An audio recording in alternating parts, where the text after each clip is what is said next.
ওকে, তাহলে এত বড় বাক্সটা কিসের?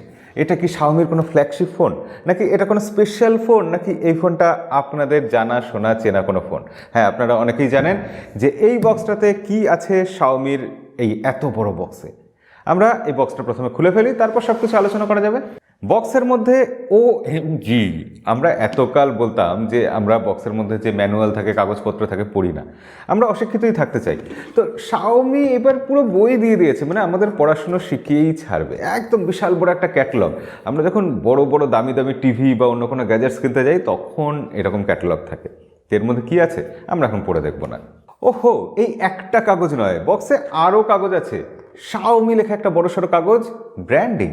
এছাড়া গতকাল যে আপনাদের এই বালি ঘড়ি বা বালু ঘড়িটা দেখিয়েছিলাম সেটা, যারা টেক নিউজ দেখেন না অবশ্যই টেক নিউজ দেখবেন, সেখানে এরকম মাঝে মাঝে সারপ্রাইজ থাকে।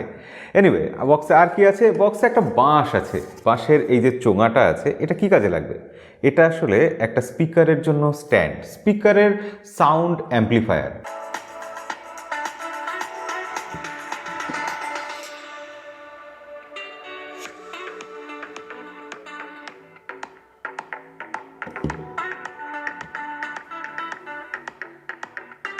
এছাড়া এই অ্যাম্প্লিফায়ারটাকে রাখার জন্য রয়েছে একটা কাপড়ের ব্যাগ। হ্যাঁ ঠিক আছে, ভালো জিনিস, এটা ক্যারি করা যেতে পারে। তাহলে কি বক্সে ফোনটা নেই? না, বক্সে ফোনটাও আছে।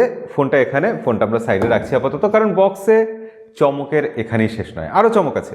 বক্সটা পুরোপুরি এখান থেকে তুলে ফেলা যাবে এবং এর ভিতরে গুপ্তধন আছে।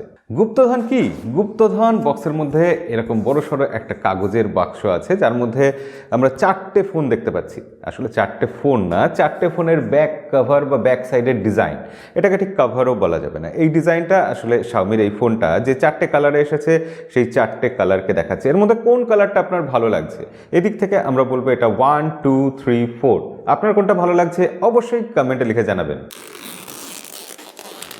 বক্সটা খুলে ফেলতেই বক্সের মধ্যে যথারীতি আর একটা ছোট বক্স আছে। আর তার মধ্যে কি আছে?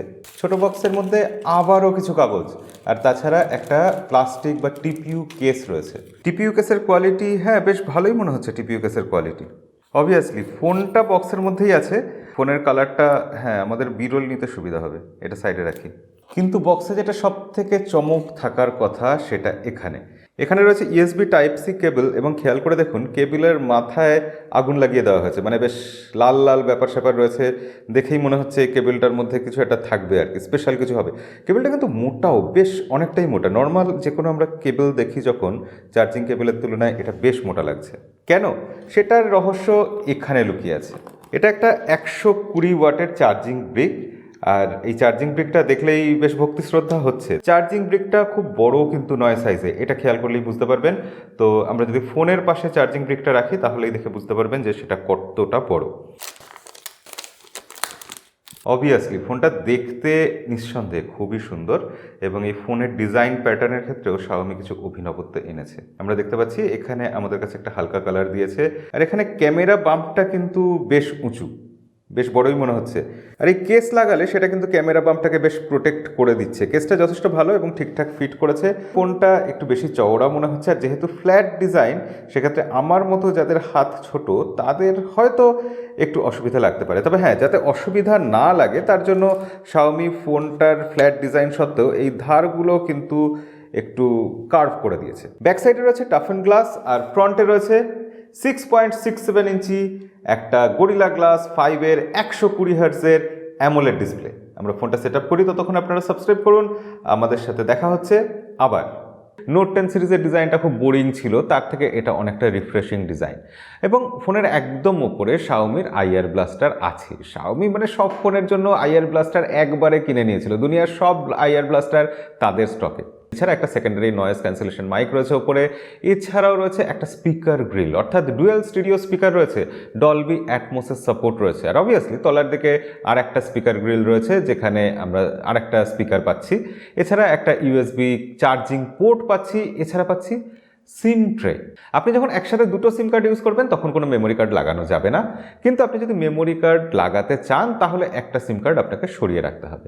তখন আপনি একটা সিম আর একটা মেমোরি কার্ড একই সাথে ইউজ করতে পারবেন। ফোনের ডান দিকে রয়েছে ভলিউম আপ ডাউন বাটন, আর তার সাথে রয়েছে পাওয়ার বাটন। সেখানেই ফিঙ্গারপ্রিন্ট সেন্সারটা রয়েছে, যেটা সুপার ফাস্ট কাজ করেছে। শাওমি এসব ব্যাপারে সবসময় ঠিকঠাকই কাজ করে। ব্যাক সাইডে যে বড় সড়ো ক্যামেরা বাম্পটা রয়েছে সেখানে একটু কনফিউশনের জায়গা রয়েছে। আসলে যে বড় সেন্সরটা রয়েছে যার পাশে 108 মেগাপিক্সেল লেখা আছে সেটা আসলে 8 মেগাপিক্সেলের, শুধুমাত্র 8 মেগাপিক্সেলের ultra wide angle lens.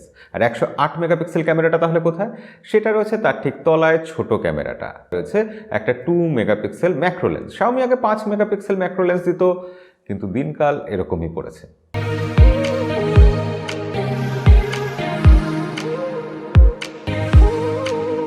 Fourth যে লেন্সের জায়গাটা রয়েছে সেখানে একটা ফ্ল্যাশ রয়েছে। তারপর ফিফথ লেন্সের জায়গাটা নিয়ে বেশ বিতর্ক হয়েছে। অনেকে বলেছে Xiaomi এটা বোকা বানানোর জন্য দিয়েছে, কিন্তু একেবারেই তা নয়। এখানে একটা এক্সট্রা লাইট সেন্সর দেওয়া হয়েছে। কেন? আসলে আমরা যখন আউটডোরে ফোন ইউজ করি তখন সামনে যে লাইট সেন্সরটা থাকে সেটা ঠিকঠাক সবসময় ডিটেক্ট করতে পারে না। মনে করুন প্রচণ্ড রোদ আছে, অথচ আমার শরীরের ছায়াটা ফোনের ওপর পড়েছে, লাইট সেন্সরের ওপর পড়েছে, ব্রাইটনেস অটোমেটিক কমে যাচ্ছে। সেটা যাতে না হয়, ব্যাক সাইডের লাইট সেন্সরটাও লাইট কতটা আছে আউটডোরে সেটা ডিটেক্ট করতে পারবে, আরও অ্যাকুরেট হবে ব্যাপারটা। তো অবশ্যই Xiaomi এটা ভালো কাজ করেছে। এইরকমই ছোট ছোট কিছু জায়গায় Xiaomi এই ফোনটাকে প্রিমিয়াম বানানোর চেষ্টা করেছে। 6.67 ইঞ্চি যে ডিসপ্লেটা রয়েছে সেটা 120 হার্টসে কিন্তু বেশ ভালোভাবে চলেছে। 360 হার্টসের সেটা টাচ স্যাম্পলিং রেট রয়েছে, একদম স্মুথ, কোনো রকম সমস্যা পায়নি। এছাড়া ডিসপ্লের কালার শিফটিং ইস্যু নেই, চিন এবং বেজেলস বেশ কম, পাঞ্চ হোল যেটা রয়েছে সেটাও বেশ ছোট, আউটডোর ভিজিবিলিটি সেটাও বেশ ভালো, 1200 নিটস পিক ব্রাইটনেস আছে, ভালো তো হবেই। তো ডিসপ্লেটাকে খারাপ বলতে পারলাম না, কি করব। কিন্তু পারফরমেন্স কেমন? এখানে Xiaomi একটা নতুন প্রসেসর দিয়েছে মিডিয়াটেকের তরফ থেকে, ডায়মেনসিটি 920 5G প্রসেসর, প্রচুর 13টা বোধহয় 5G ব্যান্ডের সাপোর্ট রয়েছে। তো সেই প্রসেসরটা কেমন পারফর্ম করলো? এখানে BGMI বা PUBG যেটা, সেখানে 60 FPS আনলক করা রয়েছে, ভালো পারফর্ম করা উচিত। আমরা যখন AnTuTu স্কোর দেখছি তখন দেখছি 4,30,000-এর মতো পাচ্ছি, কিন্তু যখন পারফরমেন্স মোডে দেখছি তখন দেখছি প্রায় 5 লাখের কাছে, 4,80,000 এরকম AnTuTu স্কোর আসছে। তো সেক্ষেত্রে কোয়ালকম স্ন্যাপড্রাগন 778Gর কাছাকাছি এটা স্কোর বলা যায়। সেক্ষেত্রে কতটা ভালো এটা কিন্তু আমরা ফুল রিভিউতে টেস্ট করব। আজকে জাস্ট আনবক্সিংয়ের ভিডিও আর আপনাদের কিছু অজানা তথ্য শেয়ার করব। অজানা কিছু জানাবো যেখানে বললামই, তাহলে বলি যে এই ফোনটাতে 4500 mAh ব্যাটারি আছে আর 120 ওয়াটের চার্জার আছে। তো এগুলো অজানা নয়, ডেডলি কম্বিনেশন। কিন্তু এই চার্জার দিয়ে আপনি যদি চার্জ করেন ফোনটা, তাহলে 18 থেকে 20 মিনিটে চার্জ হয়ে যাবে। কিন্তু আপনি সেটিংয়ে গিয়ে চার্জিং বুস্ট মোড যেটা আছে সেখানে সেটিং অন করে রেখে চার্জ করলে 15 মিনিটে ফুল চার্জ হবে। এটাও কি অজানা কিছু? না, অজানা কিছু এটাই বলবো যে আপনি এই চার্জার দিয়ে যদি আপনার নর্মাল ফোনকে, যে ফোনটা ইউজ করছেন 30 ওয়াটের চার্জিং হয়তো সেটা সাপোর্ট করে, সেটাকে চার্জ করলে কি হবে? সেই ফোনটা কি ব্লাস্ট হয়ে যাবে? না, কিছুই হবে না। যদি আপনার ফোন 15 ওয়াট থেকে 120 ওয়াট চার্জিং সাপোর্ট করে, তার মধ্যে যে কোনো নাম্বার হোক, তাহলে এই চার্জার দিয়ে নিশ্চিন্তে চার্জ দিতে পারবেন। কিন্তু 15 ওয়াটের নিচে যদি আপনার ফোনের চার্জিং সাপোর্ট থাকে, তাহলে আমি বলবো এই চার্জার দিয়ে চার্জ করার রিস্কটা না নেওয়াই ভালো। 120 ওয়াট একটু যেন বেশিই হয়ে যায় না? বাদবাকি MIUI 12.5 আছে এই ফোনটাতে। Xiaomi MIUI এর জন্য বদনাম আপনারা জানেন, কিন্তু এই ফোনটার ক্ষেত্রে আমি দেখলাম যে প্রি ইনস্টলড অ্যাপ আছে প্রচুর, কিন্তু তার বেশিরভাগই আনইনস্টল করে দেওয়া যাচ্ছে। এটা একটা ভালো ব্যাপার, পজিটিভ ব্যাপার।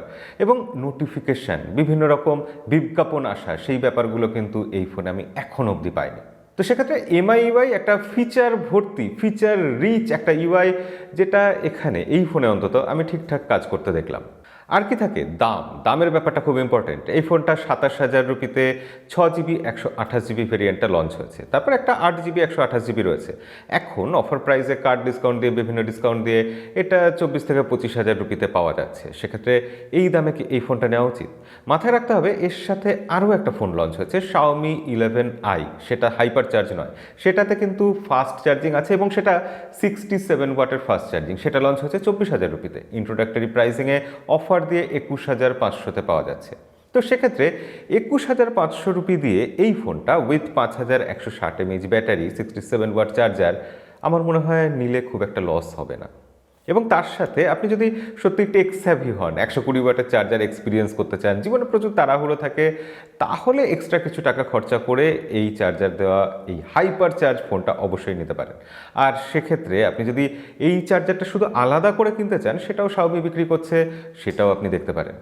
তো সব মিলিয়ে এই যে ফোনটা, এই ফোনটা কেমন ফোন হলো, এর ভালো দিক কী আছে, খারাপ দিক কী কী আছে, ইন ডিটেলস রিভিউ আমাদের চ্যানেলে আসবে, খুব শিগগিরই আসবে। আপনার যদি কোনো প্রশ্ন থাকে এই ব্যাপারে অবশ্যই কমেন্টে লিখে জানান, আমরা রিভিউতে সেটার উত্তর দেব। এছাড়া যদি আপনারা এই ফোনের সাথে কোনো ফোনের কম্প্যারিজন চান সেটাও নিচে কমেন্টে জানাবেন, আমরা সেই কম্প্যারিজন নিয়েও হাজির হব। তো আজকের ভিডিও লাইক করে সাবস্ক্রাইব করে আপনি যদি রেখে থাকেন তাহলে ভিডিও এখানেই শেষ করব। দেখা হবে পরের ভিডিওতে। আজকের মতো বিদায়।